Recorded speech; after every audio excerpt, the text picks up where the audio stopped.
കേരളത്തിൽ അടുത്തിടെ നടന്ന 11 ആനമരണങ്ങളുടെ രഹസ്യം കണ്ടെത്തിയിരിക്കുകയാണ് വനം വകുപ്പ്.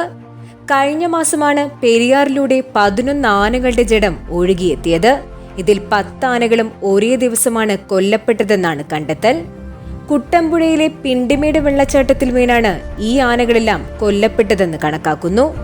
ആനകൾ വെള്ളച്ചാട്ടത്തിൽ വീണ് അപകടപ്പെടുന്നത് തടയുവാനുള്ള മാർഗങ്ങളെപ്പറ്റി ആലോചന ഇപ്പോൾ നടക്കുകയാണ്. കഴിഞ്ഞ മാസം ഓഗസ്റ്റിൽ പല ദിവസങ്ങളിലായി പെരിയാറിലൂടെ ഒഴുകിയെത്തിയത് 11 ആനകളുടെ ജഡമാണ്.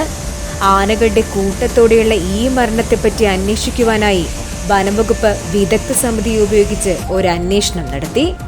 2 സാധ്യതകളാണ് വിദഗ്ധ സമിതിക്ക് മുൻപിൽ ഉണ്ടായിരുന്നത്. ഒന്നുകിൽ കാട്ടാനകൾക്ക് ഏതെങ്കിലും തരത്തിലുള്ള രോഗം ബാധിച്ചതാകാം, അല്ലെങ്കിൽ മലവെള്ളപ്പാച്ചിലുണ്ടായ അപകടമാകാം. ആനകളുടെ പോസ്റ്റ്മോർട്ടം ചെയ്തതിൽ നിന്നും വ്യക്തമായത് ആനകൾക്ക് യാതൊരുവിധ അസുഖങ്ങളും ഉണ്ടായിരുന്നില്ല എന്നാണ്. അപ്പോൾ ഈ ആനകളെല്ലാം കൊല്ലപ്പെട്ടത് മലവെള്ളപ്പാച്ചിലുണ്ടായ അപകടം മൂലമാകാമെന്നതാണ് കണക്കാക്കുന്നത്. കഴിഞ്ഞ മാസം ഓഗസ്റ്റിൽ കുട്ടമ്പുഴയിൽ അതിശക്തമായ മഴയാണ് ഉണ്ടായത്. ആ മലവെള്ളപ്പാച്ചിലുണ്ടായ അപകടമാണ് ഈ ആനകളുടെ മരണത്തിന് കാരണമായതെന്നാണ് ആനകളുടെ പോസ്റ്റ്മോർട്ടത്തിലൂടെ വ്യക്തമാകുന്നത്. കൊല്ലപ്പെട്ട ആനകൾക്കെല്ലാം ഒരേ തരത്തിലുള്ള പരിക്കാണുണ്ടായിരുന്നതെന്നാണ് ഈ നിഗമനത്തിലേക്കെത്താൻ കാരണമായത്. കൊല്ലപ്പെട്ട ആനകൾക്കെല്ലാം മസ്തകത്തിലും നട്ടലിലുമാണ് ആഴത്തിലുള്ള ക്ഷതമേറ്റിരിക്കുന്നത്.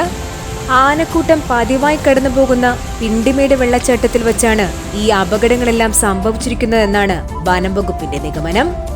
കഴിഞ്ഞ മാസം 4-ാം തീയതിയും 5-ാം തീയതിയും ഈ മേഖലയിലുണ്ടായ അതിശക്തമായ മലവെള്ളപ്പാച്ചിലാണ് ഈ അപകടമെല്ലാം സംഭവിച്ചിരിക്കുന്നത്.